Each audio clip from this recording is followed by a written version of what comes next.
নমস্কাৰ Raimona classes YouTube চেনেলটোলৈ তোমালোকক স্বাগতম জনাইছোঁ। আজি তোমালোকৰ বাবে লৈ আহিছোঁ ক্লাছ 8ৰ ছ'চিয়েল ছায়েন্স বা সমাজ বিজ্ঞানৰ ইতিহাস খণ্ডত থকা পাৰ্ট 1 প্ৰাচীন কামৰূপ ৰাজ্য। এই পাৰ্টটিৰ অনুশীলনীত থকা গোটেইখিনি প্ৰশ্নৰ উত্তৰ আমি আলোচনা কৰিম আৰু লগতে আমি এক্সট্ৰা MCQ আলোচনা কৰিম। সো ষ্টুডেণ্টছ, তোমালোকে ভিডিঅ'টো স্কিপ নকৰাকৈ প্ৰথমৰ পৰা লাষ্টলৈকে ভালকৈ চাবা।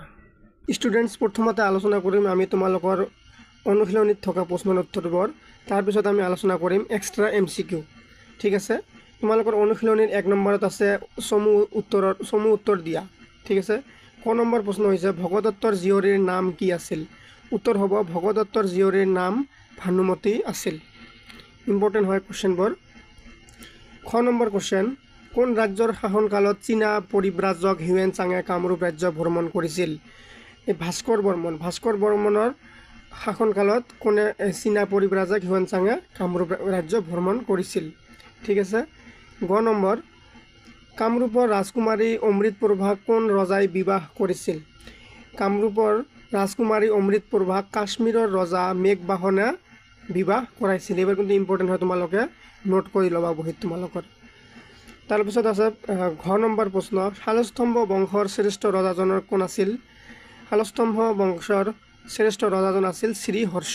এইটো ইম্পৰ্টেণ্ট হয় কুৱেশ্যনটো, তোমালোকে বহীত লিখি ল'বা। 9 নম্বৰ প্ৰশ্ন, কোনজন ৰজাই কামৰূপত হোৱা বখতিয়াৰ খিলজীৰ আক্ৰমণ প্ৰতিহত কৰিছিল? ৰজা পৃথু। এই পৃথু নামৰ ৰজাই কামৰূপত হোৱা বখতিয়াৰ খিলজীৰ আক্ৰমণ প্ৰতিহত কৰিছিল। তাৰপিছত তোমালোকৰ অনুশীলনীত আছে 2 নম্বৰ, শুদ্ধ উত্তৰ বাছি উলিওৱা।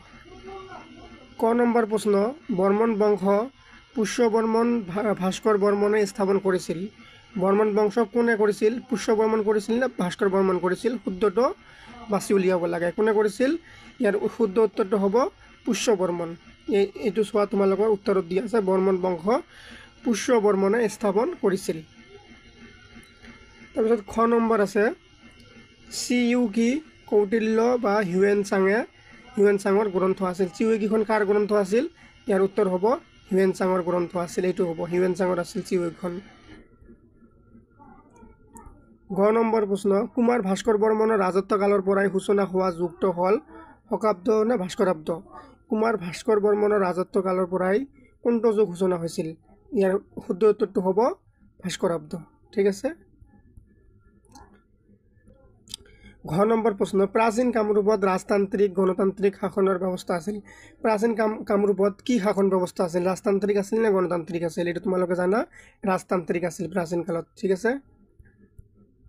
এতিয়া আছে তোমালোকৰ 3 নম্বৰত খালী ঠাই পূৰ কৰা। ক নম্বৰ হ'ব প্ৰাচীন কামৰূপ ৰাজ্যৰ প্ৰধান জীৱিকা কি আছিল? প্ৰাচীন কামৰূপ ৰাজ্যৰ প্ৰধান জীৱিকা আছিল কৃষি। উত্তৰ হ'ব কৃষি। খ নম্বৰ হ'ব বৰ্মন বংশ কোনে দেশ প্ৰতিষ্ঠা কৰিছিল? উত্তৰ হ'ব ভাস্কৰ বৰ্মনে বৰ্মন বংশ প্ৰতিষ্ঠা কৰিছিল। তাৰপিছত গ নম্বৰ প্ৰশ্ন আছে পাল বংশৰ শ্ৰেষ্ঠ ৰজাজন আছিল। কোন আছিল পাল বংশৰ শ্ৰেষ্ঠ ৰজাজন? ৰত্নপাল আছিল পাল বংশৰ শ্ৰেষ্ঠ ৰজা। তাৰপিছত আছে তোমালোকৰ ঘ নম্বৰ প্ৰশ্ন, কামৰূপ ৰাজ্যৰ ৰজাই দেশ উপাধি গ্ৰহণ কৰিছিল। কামৰূপ ৰাজ্যৰ ৰজাই কি কি উপাধি গ্ৰহণ কৰিছিল? পৰম ভট্টাৰক, মহাৰাজা ধীৰাজ, পৰমেশ্বৰ, ৰত্নপাল আদি উপাধি গ্ৰহণ কৰিছিল। আৰু 19 নম্বৰ প্ৰশ্ন, দেশ কামৰূপ ৰাজ্যৰ আয়ৰ প্ৰধান উৎস আছিল। কি আছিল কামৰূপ ৰাজ্যৰ আয়ৰ প্ৰধান উৎস? শক্তি পূজা। শক্তি পূজা আছিল কি কামৰূপ ৰাজ্যৰ আয়ৰ প্ৰধান উৎস। তাৰপিছত তোমালোকৰ অনুশীলনীত দিয়া আছে 4 নম্বৰত চমু টোকা লিখা। চমু টোকা লিখাকেইটা তোমালোকে বহীত নোট কৰি ল'বা। মই বহুত চুটিকৈ এনচাৰবিলাক তোমালোকক সজাই দিছোঁ। এইবোৰ পঢ়িলে তোমালোকক 5 মাৰ্কছৰ কুৱেশ্যনে হওক, 2 মাৰ্কছ 3 মাৰ্কছ সকলোতে তোমালোকে লিখিব পাৰিবা। অতি ভালকৈ আৰু সহজকৈ আৰু চুটিকৈ এনচাৰবোৰ দিয়া হৈছে। তোমালোকে ভালকৈ নিজৰ বহীত লিখি ল'বা আৰু ভালকৈ পঢ়িবা। আৰু আমি লাষ্টত আলোচনা কৰিম MCQ। কি আছে প্ৰথমটো চমু টোকা? ভাস্কৰ বৰ্মনৰ ওপৰত চমু টোকা লিখিব দিছে। কি আছে? ভাস্কৰ বৰ্মনে এক দীঘলীয়া সময় কামৰূপত শাসন কৰিছিল। উল্লেখযোগ্য যে ভাস্কৰ বৰ্মন অবিবাহিত আছিল আৰু তেওঁক কুমাৰ ৰজা বুলি জনা গৈছিল। কি ৰজা বুলি জনা গৈছিল? ভাস্কৰ বৰ্মনক কুমাৰ ৰজা বুলি জনা গৈছিল। তেওঁৰ ৰাজত্বকাল কামৰূপৰ ইতিহাসৰ এক গৌৰৱময় অধ্যায়। 594 খ্ৰীষ্টাব্দত ভাস্কৰ বৰ্মনৰ সিংহাসনত আৰোহণৰ পৰা এক নতুন যুগৰ সূচনা হৈছিল। এই যুগটো হৈছে ভাস্কৰাব্দ বা কামৰূপী চন বুলি কোৱা হয়। ইয়াৰ পৰা তোমালোকে দুটা কথা মনত ৰাখিবা। ভাস্কৰ বৰ্মনক কুমাৰ ৰজা বুলিও জনা গৈছিলে আৰু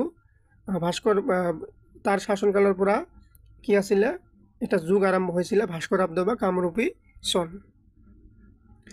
খ নম্বৰ আছে প্ৰাচীন কামৰূপ শিক্ষা ব্যৱস্থাৰ ওপৰত এটা চমু টোকা লিখা। কি আছে প্ৰাচীন কামৰূপৰ শিক্ষা ব্যৱস্থাত? প্ৰাচীন কামৰূপৰ প্ৰধানকৈ গুৰুগৃহ, সংস্কৃত টোলসমূহ আৰু গ্ৰাম্য পাঠশালাসমূহত শিক্ষা দিয়া হৈছিল। কামৰূপৰ শাসকসকলে শিক্ষাৰ প্ৰসাৰৰ ক্ষেত্ৰত ৰাজকীয় পৃষ্ঠপোষকতা আগবঢ়াইছিল। ৰজা ইষ্ঠা বৰ্মন, ভাস্কৰ বৰ্মন আদি একোজন বিদ্বান ব্যক্তি আছিল। শিক্ষা কেন্দ্ৰসমূহত 4 বেদৰ লগতে আয়ুৰ্বেদ, ধনুৰ্বেদ, তন্ত্ৰ, বেদাংগ, ইতিহাস, পুৰাণ আদি বিষয়ৰ জ্ঞান দিয়া হৈছিল। এইটো আছিল প্ৰাচীন কামৰূপৰ শিক্ষা ব্যৱস্থা। উত্তৰবোৰ আমি অতি চুটিকৈ দিছোঁ। গ নম্বৰ চমু টোকা আছে ভগদত্ত। ভগদত্তৰ ওপৰত চমু টোকা। সমলসমূহৰ পৰা জনা যায় যে নৰকৰ মৃত্যুৰ পাছৰ পৰা তেওঁৰ পুত্ৰ ভগদত্ত। ইয়াৰ পৰা তোমালোকে কি জানিলা? নৰকাৰ পুত্ৰৰ নাম কি? ভগদত্ত। ভগদত্তৰ কামৰূপৰ সিংহাসনত বহিছিল। হৈ যোৱা মহাভাৰতৰ কেইবাটাও অধ্যায়ত ভগদত্তৰ বীৰত্বৰ কাহিনীৰ বৰ্ণনা পোৱা যায়। পূৰ্বাত মতে দুৰ্যোধনৰ লগত ভগদত্তৰ জীয়ৰী ভানুমতীৰ বিবাহ হৈছিল। ভগদত্তই গুৱাহাটীৰ দীঘলী পুখুৰীত তেওঁৰ জীয়ৰী ভানুমতীৰ সমন্বয়ৰ সময়ত খন্দাইছিল। ভগদত্তৰ জীয়ৰী কোন হয়? ভানুমতী হয়। তোমালোকে এইবোৰ MCQৰ কাৰণে মনত ৰাখিব পাৰা। ঘ নম্বৰ চমু টোকা প্ৰাচীন কামৰূপৰ ধৰ্ম। আমি শিক্ষাৰ ওপৰত লিখিলোঁ, এতিয়া কি দিছে? ধৰ্মৰ ওপৰত দিছে। প্ৰাচীন কালেৰে পৰা কামৰূপত শৈৱ ধৰ্মৰ প্ৰচলন আছিল। কালিকা পুৰাণত আছিল কামৰূপৰ শৈৱ উপাসনাৰ 15টা কেন্দ্ৰৰ নাম উল্লেখ আছে। প্ৰাচীন কামৰূপৰ শক্তি পূজাৰ অন্যতম প্ৰধান কেন্দ্ৰ আছিল। পৰম্পৰাগতভাৱে কামৰূপক শক্তি পূজাৰ মুখ্য কেন্দ্ৰ হিচাপে স্বীকৃতি দিয়া হৈছিল। কামাখ্যা দেৱীৰ মন্দিৰ ইয়াৰ ভিতৰত প্ৰথম স্থানত আছিল। শিৱ আৰু শক্তিৰ দৰে প্ৰাচীন কামৰূপত বিষ্ণুৰ উপাসনা হৈছিল। বৌদ্ধ ধৰ্মই প্ৰাচীন কামৰূপত প্ৰসাৰতা লাভ কৰিছিল। ইম্পৰ্টেণ্ট হয়। তাৰপিছত আছে তোমালোকৰ 9 নম্বৰটো দেৱদাসী প্ৰথা। দেৱদাসী ভাৰতীয় সভ্যতাৰ এক কলা অধ্যায়। ধৰ্মৰ নামত নাৰীৰ জীৱনৰ লগত এক জঘন্য খেল। এইটোৱে হ'ল কি? দেৱদাসী প্ৰথা। আৰু তোমালোকৰ এতিয়া 5 নম্বৰ আছে প্ৰশ্ন এটা। প্ৰাচীন কামৰূপ ৰাজ্যৰ প্ৰশাসন ব্যৱস্থা সম্পৰ্কে ব্যাখ্যা কৰা। উত্তৰ হ'ব, শাসনৰ সুবিধাৰ বাবে যিদৰে আমাৰ দেশক ৰাজ্য, জিলা, মহকুমা, পঞ্চায়ত, গাঁও ইত্যাদি ভাগ কৰা হৈছে, এনেদৰেই কামৰূপ ৰাজ্যখনক ভুক্তি, মণ্ডল, বিষয়, পুৰ, গ্ৰাম আদি ভাগত ভাগ কৰা হৈছিল। আনহাতে কিছু সংখ্যক শিলালিপিত ব্ৰহ্মপুত্ৰৰ উত্তৰ পাৰক কুল দেশ আৰু দক্ষিণ পাৰক দক্ষিণ কুল দেশ হিচাপে নামাকৰণ কৰাও পোৱা যায়। তাৰপিছত আছে কামৰূপৰ প্ৰশাসনিক ব্যৱস্থা। মন্ত্ৰী পৰিষদৰ বিশেষ ভূমিকা আছিল। মন্ত্ৰী আৰু উচ্চপদস্থ ৰাজবিষয়াসকলক আমোত্তাই, সচিব, মন্ত্ৰী, মহাপ্ৰতিহাৰী আদি নামেৰে জনা গৈছিল। সেনাবাহিনীৰ মুৰব্বীজনক সেনাধ্যক্ষ আৰু তেওঁৰ তলতীয়া বিষয়াসকলক সেনাপতি, নায়ক, ৰণক আদি নামেৰে নামাকৰণ কৰা হৈছিল। তাৰপিছত আছে কামৰূপৰ সেনাবাহিনী যুদ্ধৰ ক্ষেত্ৰত পৰিদৰ্শিতা প্ৰদৰ্শন কৰিবলৈ সক্ষম হৈছিল। মিনাজ চিৰাজে কামৰূপৰ চিপাহীসকল বিচক্ষণ যুঁজাৰু আছিল বুলি অভিহিত কৰিছে। প্ৰতিৰক্ষাৰ বাবে দুৰ্গ নিৰ্মাণ কৰা হৈছিল।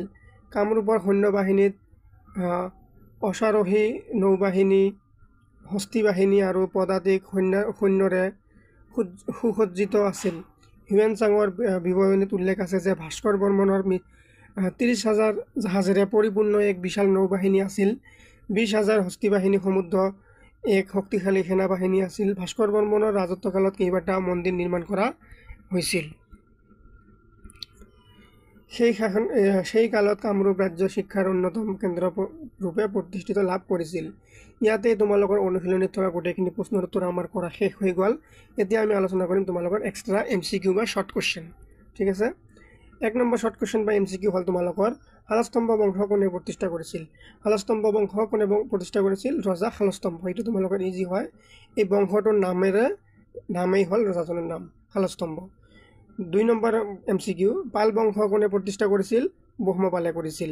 3 নম্বৰ পাল বংশৰ শেষ ৰজা কোন আছিল? জয়পাল আছিল। ইম্পৰ্টেণ্ট হয় প্ৰশ্নকেইটা, তোমালোকে বহীত লিখি ল'বা। তাৰপিছত আমি এতিয়া আলোচনা কৰিম তোমালোকে কেনেকৈ ছ'চিয়েল ছায়েন্স অধ্যয়ন কৰিলে তোমালোকে পাঠৰ ভিতৰৰ পৰা যিকোনো কুৱেশ্যন আহিলে এনচাৰ কৰিব পাৰিবা। এইটো আজি তোমালোকক মই শিকাই দিম। তোমালোকৰ কিতাপৰ মাজত দেখিবা তোমালোকে এনেকৈ কিছুমান ৰঙা বাকচ দিয়া আছে, ঠিক আছে। এই বাকচবোৰত এই পাঠৰ কিছুমান ইনফৰমেশ্যন মানে ইম্পৰ্টেণ্ট কথা দিয়া আছে। যেনেকৈ প্ৰাচীন কামৰূপ ৰাজ্যৰ কেইখনমান উল্লেখযোগ্য শিলালিপি। ইয়াত কোন শিলালিপি ক'ত পোৱা গৈছিল, কোন ৰজাৰ আমবলত পোৱা গৈছিল, এইবিলাক দিয়া আছে। এই শিলালিপিকেইটা তোমালোকে ভালকৈ পঢ়ি ল'বা। এবাৰ পৰীক্ষাত এটা দুটা হ'লেও অহা চান্স আছে, চ' তোমালোকে এবাৰ চাই ল'বা। যেনেকৈ উমাচল নামৰ শিলালিপিখনত শাসক কোন আছিলে? সুৰেন্দ্ৰ বৰ্মন। সময় আছিলে 5তম শতিকা। আৱিষ্কাৰ হোৱা স্থান ক'ত আছিলে? নীলাচল পাহাৰ। তোমালোকক এনেকৈ ডাইৰেক্ট সুধি দিব উমাচল শিলালিপিখন ক'ত আৱিষ্কাৰ হৈছিল? নীলাচল পাহাৰত আৱিষ্কাৰ হৈছিল।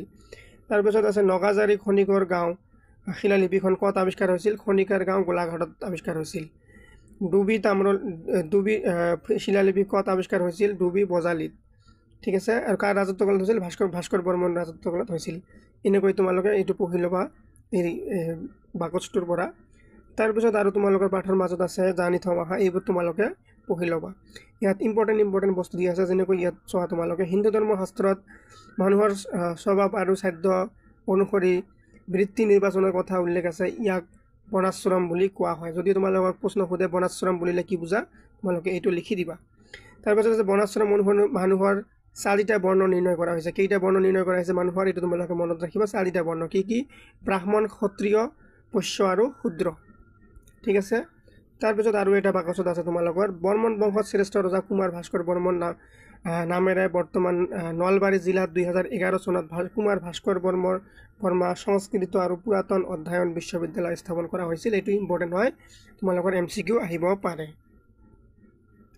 তাৰপিছত আছিল তোমাৰ জানি থম আহা দেৱত্বৰ ভূমি, ব্ৰহ্মত্বৰ ভূমি আৰু ধৰ্মত্বৰ ভূমি। এনেকৈ তোমালোকে বাকচবোৰ পঢ়ি ল'বা, ইম্পৰ্টেণ্ট আছে। আজিৰ কাৰণে এইখিনিয়ে। Thank U.